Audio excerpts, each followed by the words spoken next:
الحمد لله وحده والصلاة والسلام على من لا نبي بعده. أما بعد فأعوذ بالله من الشيطان الرجيم. بسم الله الرحمن الرحيم. ألم نشرح لك صدرك ووضعنا عنك وزرك الذي أنقض ظهرك ورفعنا لك ذكرك. صدق الله العظيم. سب سے پہلے مشیت کے انوار سے نقش روئے محمد بنایا گیا. پھر اسی نقش سے مانگ کر روشنی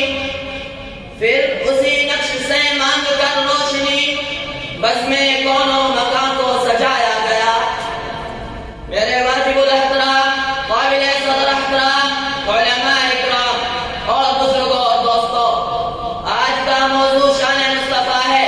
میں انشاءاللہ کوشش کروں گا کہ آپ کے سامنے حضور صلی اللہ علیہ وسلم کی سیرت طیبہ پر اپنی معروضات پیش کروں. حضور کی سیرت کتھا سمندر ہے. آپ کی سیرت کا آپ کو کوئی بھی ادا نہیں کر سکتا.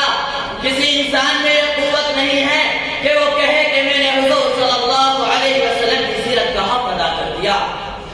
اس لیے کہ اللہ تعالیٰ قرآن میں ارشاد فرماتا ہے وَرَفَعْنَا لَكَ ذِكْرَكَ، ہم نے آپ کے ذکر و شان کو بلند کر دیا.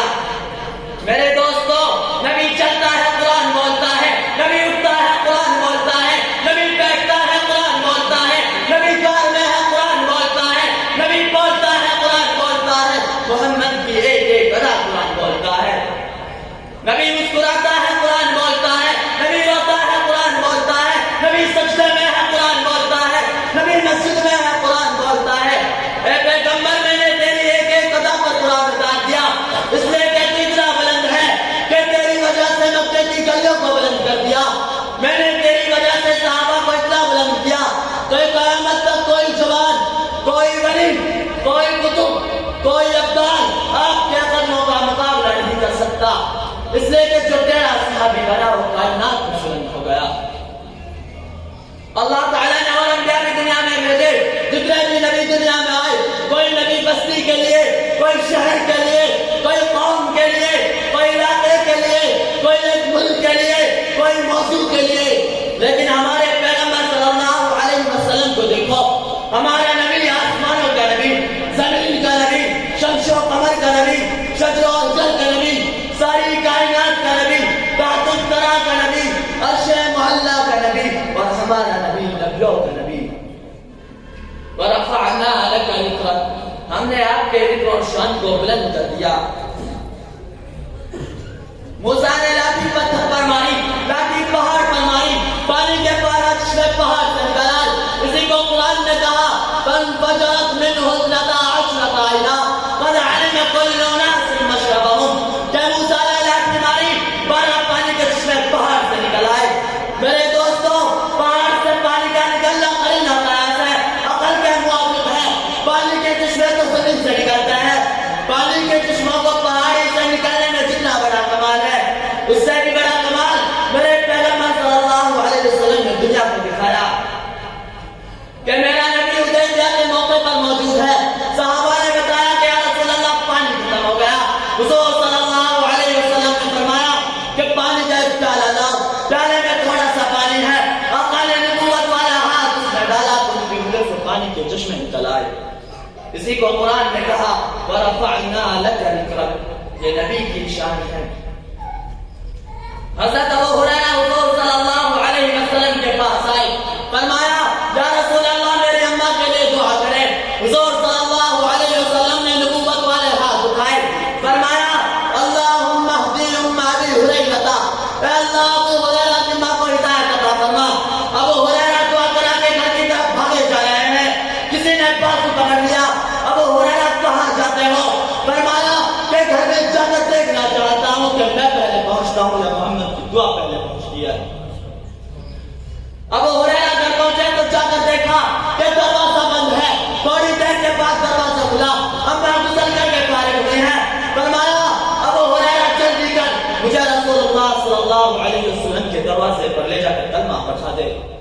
ورفعنا لك ذکرک، یہ نبی کی شان ہے۔ ایک عیسائی مولانا محمد قاسم نانوتوی کے پاس آیا، آ کر کہتا ہے مولانا قاسم نانوتوی کو کہ ہمارے پیغمبر عیسیٰ علیہ السلام تو مردوں کو زندہ کر دیتے تھے، تمہارے پیغمبر نے تو کبھی مردوں کو زندہ نہیں کیا۔ مولانا قاسم نانوتوی عاشق رسول تھے، انہوں نے فرمایا اے خلق اندر، تمہارے پیغمبر عیسیٰ علیہ السلام نے مردوں کو زندہ کیا، تو مردوں کو زندہ کرنا کیا کمال ہے؟ ہمارے پیغمبر صلی اللہ علیہ وسلم کو دیکھو، جس نے درختوں کو زندہ کر دیا، پتھروں سے کلمہ بنا دیا۔ ابو جہل حضور صلی اللہ علیہ وسلم کی خدمت میں آیا، مٹھی بند کر کے حضور صلی اللہ علیہ وسلم کے سامنے کہا اے محمد بتا میری مٹھی میں کیا ہے؟ حضور صلی اللہ علیہ وسلم نے فرمایا ابو جہل میں بتاؤں تیری مٹھی میں کیا ہے؟ یا جو چیز تیری مٹھی میں ہے وہ بتائی کہ میں کیا ہوں؟ یہاں تک کہ مٹھی میں جو کنکریوں سے آواز آئی اشہد ان لا الہ الا اللہ واشہد ان محمدا عبدہ ورسولہ، یہ نبی کی شان ہے۔ ایک عیسائی نے مولانا محمد قاسم نانوتوی سے کہا کہ ہمارے پیغمبر عیسیٰ علیہ السلام کی والدہ مریم کو قرآن نے وہ صدیقہ کہا ہے کہ حضرت عیسیٰ علیہ السلام کی والدہ پاک دامن ہے، اور تمہارے پیغمبر حضور صلی اللہ علیہ وسلم کی والدہ آمنہ کو قرآن نے پاک دامن نہیں کہا۔ سوال بڑا عجیب تھا، گہرائی والا سوال تھا کہ عیسیٰ علیہ السلام کی والدہ کو قرآن پاک دامن کہے اور حضور صلی اللہ علیہ وسلم کی والدہ آمنہ کو قرآن کچھ بھی نہ کہے۔ مولانا قاسم نانوتوی عاشق رسول تھے، انہوں نے فرمایا اے عقل کے اندر، تمہارے پیغمبر عیسیٰ علیہ السلام بغیر باپ کے پیدا ہوئے ہیں۔ لوگوں کو ان کی اماں پر شک پڑ گیا تھا کہ اس کا تو کوئی بھائی نہیں، عیسیٰ کیسے پیدا ہو گیا؟ نبی کی اماں پر لوگوں کو شک پڑ گیا تھا، اور اسی شک کو ہمارے قرآن کریم نے امہ صدیقہ کہہ کر دور کر دیا۔ میرے بھائیوں، اصل میں دنیا میں حضور میں آنا تھا، یہ موضوع اور ہے، میری تقریر کا موضوع اور ہے کہ اصل میں دنیا میں حضور میں آنا تھا۔ اس پر بات ہو تو سارا دن اور ساری رات گزر سکتی ہے کہ اصل میں دنیا میں حضور میں آنا تھا۔ دیکھیں ابراہیم نے دعا مانگی ربنا وابعث فیہم رسولا، اے اللہ محمد کو میری اولاد میں پیدا کر۔ ابراہیم نے کیا دعا مانگی رب ہب لی من الصالحین، اے اللہ مجھے نیک بیٹا عطا فرما۔ ابراہیم کی یہ پہلی دعا جس سے ابراہیم کو اسماعیل ملا، ابراہیم کی دوسری دعا جس سے ابراہیم کو اسماعیل ملا۔ عطا اللہ شاہ بخاری فرماتے ہیں کہ ابراہیم نے دو بیٹے مانگے، ابراہیم نے دو چیزیں مانگی، ایک دعا میں آب و زمزم والا مانگا، دوسری دعا میں حوض کوثر والا مانگا، دونوں دعائیں قبول ہو گئی۔ وآخر دعوانا الحمدللہ رب العالمین۔